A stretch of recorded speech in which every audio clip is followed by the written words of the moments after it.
I love the truck R1T, not crazy about Alexa. Amazon features which are required for use, but beyond that, it is really fun to drive. Customer service not great 5 months after delivery, and they can't seem to get me my plates, so I am driving with expired tags, and no one at Rivian seems to be making it a priority.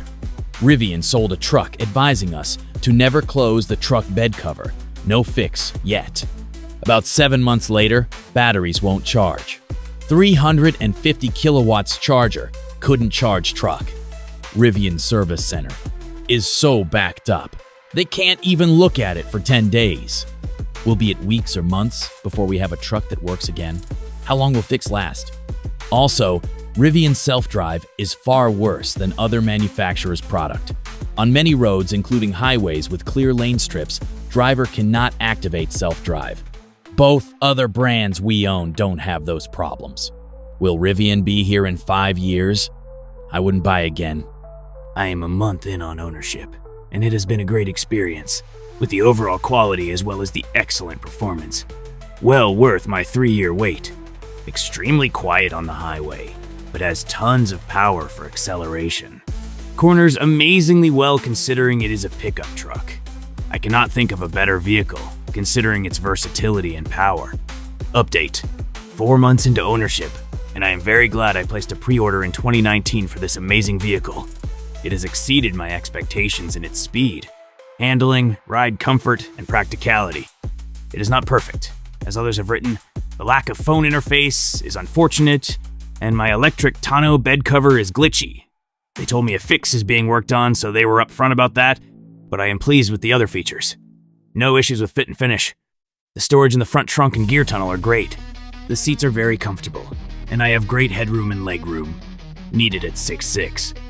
The acceleration is outstanding, and the ride level adjustment with the air suspension is a great feature. I am very glad I now have the R1T.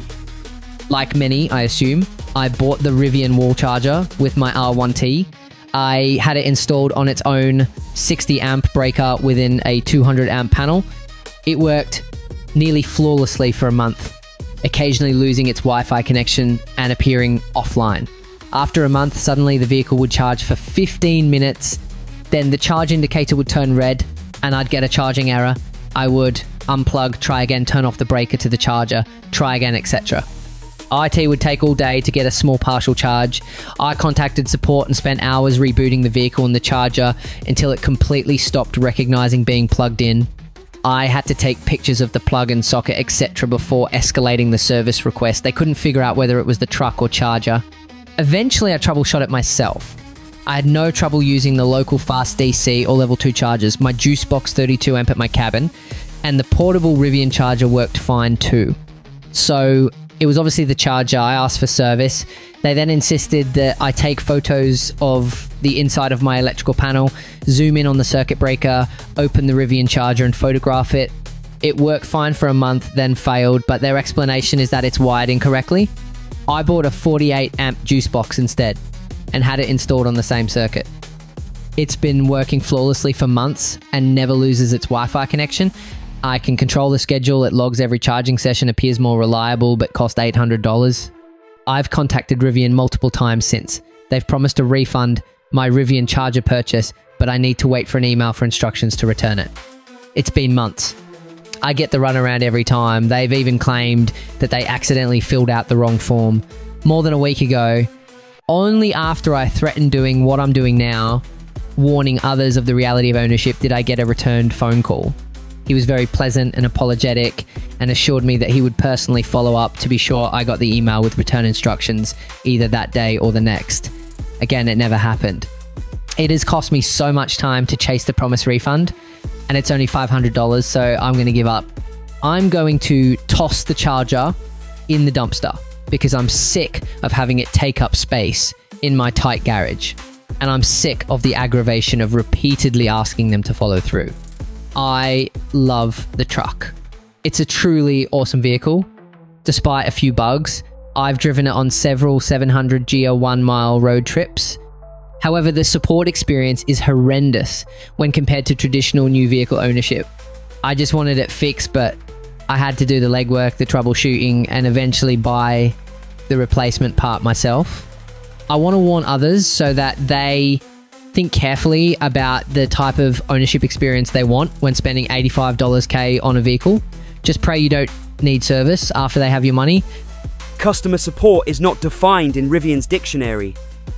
I had a dead 12 volts battery and I called to get it replaced, and they told me their first available date to send someone is 3 weeks out. Every time you call their support, it's hours of wait. Their chat is a joke. Any time of the day or night when you open the chat, your number 30 to 40 is in line with hours of estimated wait. Worst customer experience I've ever had. I am a long-time Tesla owner. I've bought 5 so far and still own 3. S-Plaid, new Model 3 Performance, Highland, and Model 3 Long Range. I had a deposit on a Cybertruck CT since day one, just like I did for the original Model 3. A lot can change from when you originally put a deposit down on a CT, namely Rivian. I drove a Rivian when they became widely available. I was pretty impressed but held out hope for the CT. I thought I'd wait until I had a chance to finally drive a CT and make my decision then. Well, long story short, I should have purchased the Rivian when they first came out rather than wait for the CT. The Rivian is an absolute joy to drive and none of the polarizing issues of the CT. There is no special upkeep required. The fit and finish is outstanding on the Rivian. It is more comfortable, quieter, very quick, and does everything very well. I've never driven a pickup that handles as well as this. Put some sticky street tires on it and you could embarrass a lot of sports cars in the twisties. Even better on mine since it is the QM quad motor version with torque vectoring, which is similar to putting my Plaid in track mode where it enables it. It has a lot of nice touches and well thought out things. The only place Rivian lags behind Tesla is autonomous driving.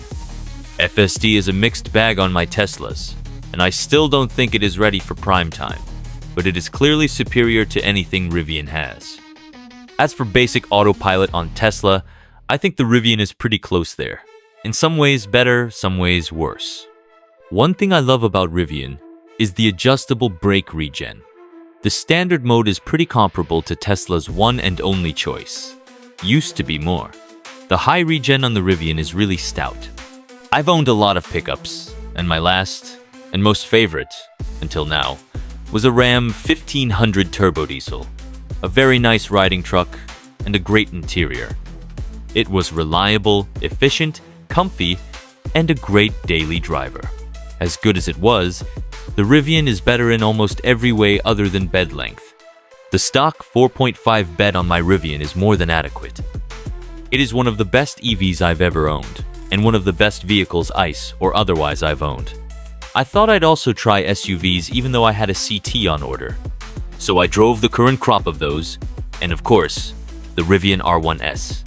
I have to say the R1T rides much better, and is a better overall vehicle if you don't need to seat 7 or a third row seat. The R1T feels much better balanced when you drive it. Rivian hit a home run with this truck. I really regret not buying one sooner.